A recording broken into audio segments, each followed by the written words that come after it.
Hello everyone. So my name is Austin Ekwujuru and I work for Basic Rights Watch. So Basic Rights Watch is a community of young people and a youth-led organization that is focused on peace building, transitional justice, human rights, governance and democracy.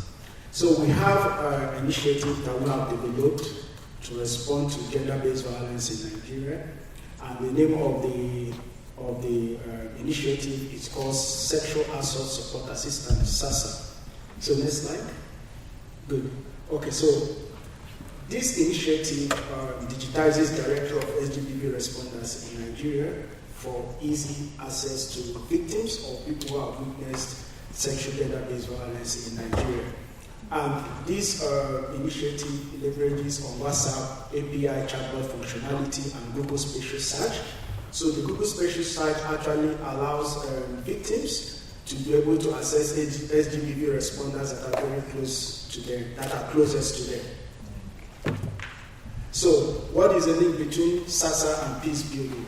So the link is simply that when violence against women is normalized, so is violence in general. And this means initiatives like SASA that challenges gender-based violence have far-reaching benefits for the rest of the society in maintaining peace. And this makes SASA an important tool for peace building. Why WhatsApp? So our solution leverages WhatsApp because it's the largest instant messaging service in the world. So in the last count in 2022, WhatsApp user base in Nigeria amounts to 4.9 million users. So SASA is leveraging on these 4.9 million users, to reach out to people who might be victims or who have experienced sexual gender-based violence in Nigeria. So our team comprises of researchers, policy analysts, advocates, project management specialists, monitoring and evaluation experts.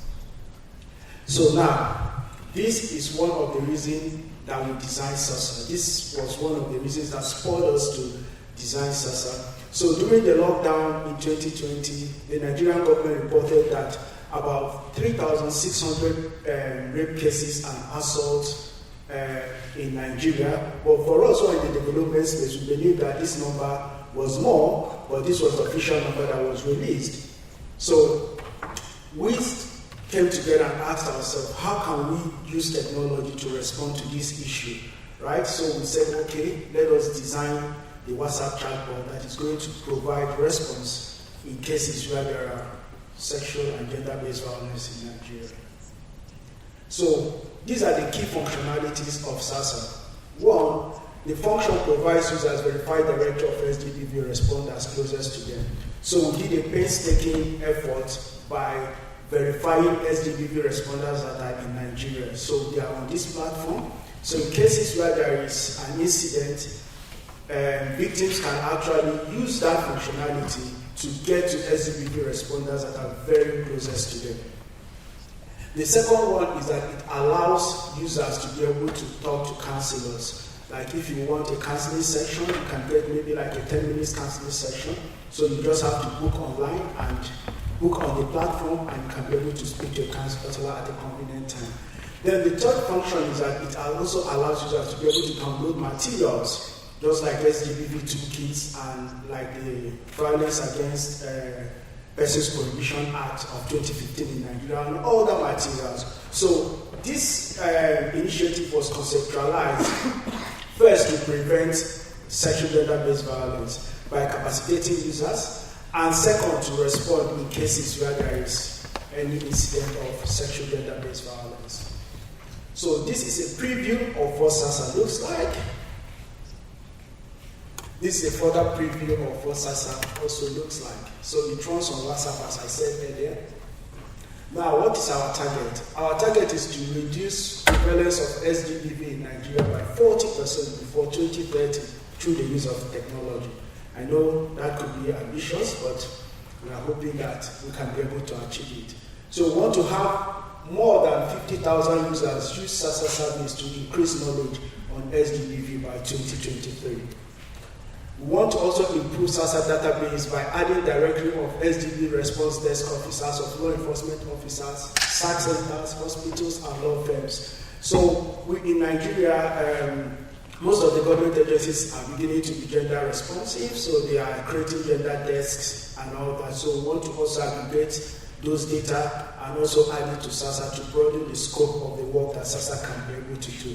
So we want to also create awareness sensitization campaign about SASA in 20 tertiary institutions by 2023. So if you know about the BBC documentary on sets for grade in Nigeria, so we believe that demography of people are also affected greatly. So we're also targeting them in our awareness campaign to ensure that we bring them into the space and they can be able to use this in case of any incident.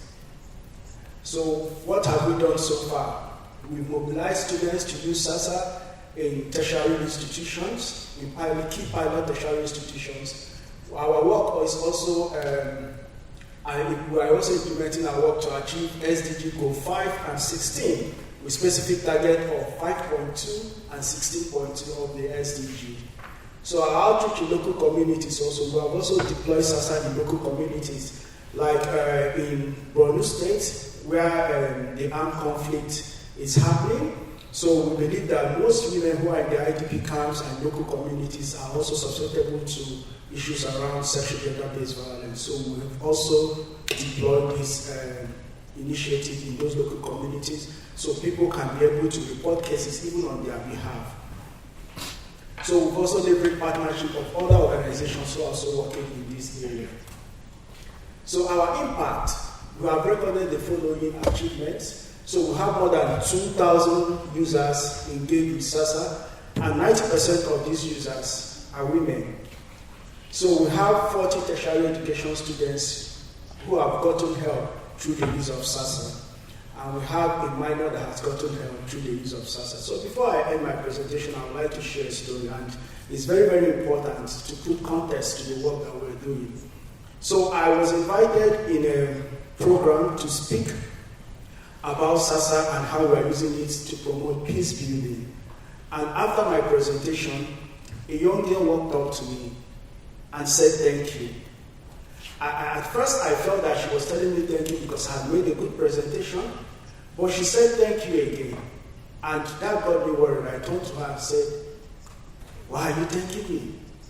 And she said that our initiative has given her sister justice. So I said, "What happened?" So it was a case of a young lady who was being abused and threatened by the abuser that if she ever reports, that he's going to harm her. So the sister used SASA to report the incident to an organization that is responding to SGBV. And they picked up the issue and they got the police involved and they got the guy arrested. So she felt that this initiative has actually given justice to her sister. And that was very, very important for us and for the work that we are doing. Because that was the first time we are putting a face to people that the initiative has actually helped. And that was very important for us, and it encouraged us to continue with the work that we're doing. So finally, we're hoping and to get more partnership from people in the room, to be able to support the work that we're doing. And we hope to go to more tertiary institutions to talk to them about SASA, create more awareness, and we also want to train our pool of counselors. So if you have specialty in that area, even if it's an online training, we are good to go, and we'll get some of our pool of trainers who can be also trained on SGBV response so that they can be able to use their skill to respond further to users. Thank you very much.